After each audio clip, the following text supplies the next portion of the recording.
افسوس یہ ہوتا ہے کہ ہمارے معاشرے کے اندر بجائے اس کے کہ مواسات اور ہمدردی کا معاملہ زیادہ کیا جائے، لوگ رمضان کے اندر اپنی چیزوں کی قیمتیں بڑھا دیتے ہیں۔ جو چیز پہلے رمضان سے پہلے سستی مل رہی تھی اور رمضان کے اندر اس کی قیمت بڑھا کر دگنی کر دی۔ اب کیا ہے کہ رمضان سے ناجائز فائدہ اٹھایا جا رہا ہے، رمضان سے لوگوں کو تکلیف میں مبتلا کیا جا رہا ہے۔ بیچارہ کوئی غریب آدمی اگر چاہتا کہ بھئی اور دنوں میں تو اپنے بچوں کو میں پھل نہیں کھلا سکتا، رمضان کے اندر کم از کم افطار کے اپنے بچوں کے لیے پھل لے جاؤں، تو اس کو پھل جو ہیں وہ بازار میں اتنے مہنگے ملیں گے کہ وہ نہیں کھلا سکے۔ تو جو لوگ رمضان کے سے غلط فائدہ اٹھا کر لوگوں کو بجائے راحت پہنچانے کے تکلیف پہنچاتے ہیں اور ان کے لیے مشکلات کا سبب بنتے ہیں، ان کو سوچنا چاہیے کہ بھائی یہ مہینہ بجائے اس کے کہ اس میں آپ تخفیف کا ثواب حاصل کریں، آپ لوگوں کے اوپر مشکلات پیدا کر کے الٹا رمضان کا کے عذاب مول لے رہے ہیں۔ اور یہ بات بھی سمجھنی چاہیے کہ جب کسی زمانے میں اللہ تبارک و تعالیٰ نیکیوں کا ثواب بڑھاتے ہیں، کسی زمانے میں یا کسی جگہ نیکیوں کا ثواب بڑھاتے ہیں، تو وہاں برائیوں اور گناہوں کا گناہ بھی بڑھ جاتا ہے۔ اب جیسے حرم پاک میں، مکہ مکرمہ کے حرم میں جو کوئی شخص کوئی بھی عبادت کرے تو 1,00,000 گنا ثواب ہوتا ہے، نماز پڑھے تو 1,00,000 نمازوں کے برابر ثواب ہے، اتنا بڑا۔ لیکن اللہ بچائے اگر گناہ کرے تو گناہ بھی وہاں پر گناہ کرنا، اس کے گناہ کے اندر بھی وہ بدرجہ زیادہ بڑا عذاب ہے۔ اور یہی وجہ ہے کہ حضرت عبداللہ بن عباس رضی اللہ تعالیٰ عنہ جو حضور اقدس صلی اللہ علیہ وسلم کے چچا کے بیٹے ہیں اور بڑے جلیل القدر صحابی ہیں، اللہ تعالیٰ نے ان کو ان کے حق میں رسول کریم صلی اللہ علیہ وسلم نے دعا فرمائی تھی کہ ان کو قرآن کا علم عطا فرما۔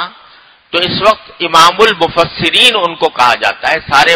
قرآن کی تفسیر میں وہ امام ہیں، امام المفسرین ہیں۔ اور دیکھو رسول کریم صلی اللہ علیہ وسلم کی دعا کی برکت یہ ہے کہ خود بیان کرتے ہیں عبداللہ بن عباس کہ یہ جس وقت حضور اقدس صلی اللہ علیہ وسلم کی وفات ہوئی تو ان کی عمر 10 سال تھی۔ تو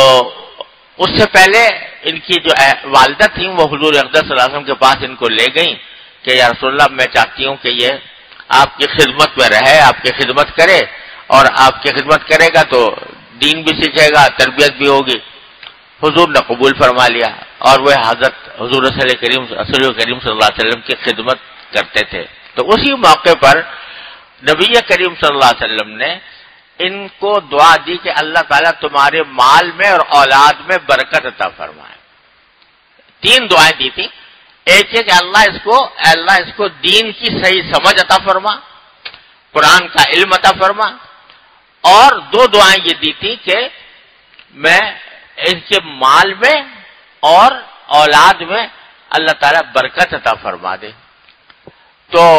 وہ جو دعا تھی قرآن کی اس کے تو یہ قبول ہوئی کہ وہ کہاں سے کہاں پہنچ گئے، امام المفسرین بن گئے۔ اور یہ جو مال اور اولاد میں برکت کی دعا دی تھی تو ایک مرتبہ خود فرمانے لگے کہ اس دعا کی برکت سے آج جتنے بھی انصاری لوگ ہیں ان میں سب سے زیادہ مالدار میں ہوں، سب سے زیادہ مال میرے پاس ہے۔ اور حضور اقدس صلی اللہ علیہ وسلم نے مجھے اولاد میں برکت کی بھی دعا دی تھی۔ تو میری بیٹی امینا نے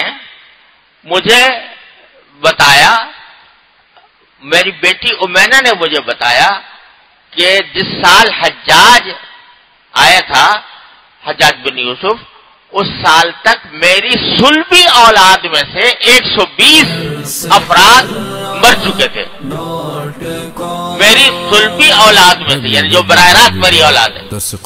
اس میں 120 کا انتقال ہو چکا تھا اس سال، جس سال حجاج آیا ہو، وہ تو انتقال ہونے والے 120، اور باقی جو زندہ ہیں وہ اس کے علاوہ، اتنی اولاد اللہ تعالیٰ نے عطا فرمائی۔ تو وہ عبداللہ ابن عباس جن کو رسول کریم صلی اللہ علیہ وسلم نے یہ دعائیں دیں، برکت کی دعائیں دیں، جن کو فہم اور علم کی دعائیں دیں، جن کی اولاد میں برکت کی دعائیں دیں، تو وہ یہ فرماتے تھے کہ بھائی میں مکہ مکرمہ میں رہتے ہوئے ڈرتا ہوں، اس لیے مکہ مکرمہ سے باہر نکل کر طائف میں جا کر مقیم ہو گئے تھے، اور وجہ یہ بیان کرتے تھے کہ مکہ مکرمہ میں جب اللہ تبارک و تعالی نیکیوں کا ثواب 1 لاکھ زیادہ بڑھاتے ہیں تو گناہوں کا ثواب عذاب بھی بہت زیادہ ہے، تو کہیں مجھ سے کوئی گناہ ہو گیا تو اس کا عذاب بھی مجھے زیادہ ملے گا۔ تو پتہ چلا کہ جن جگہوں پر نیکیوں کا ثواب زیادہ ہے، جن جگہوں پر یا جس زمانے میں، تو وہاں گناہوں کا عذاب بھی اللہ بچائے زیادہ ہے۔ تو اب رمضان کے مہینے میں بجائے لوگوں کے ساتھ تخفیف کا معاملہ کرنے کے، ان کے ساتھ شدت کا معاملہ کیا جائے، تکلیف پہنچائی جائے، تو اس کا عذاب بھی زیادہ ہے۔ اللہ تعالیٰ ہر مسلمان کو اس کی اس سے حفاظت فرمائے۔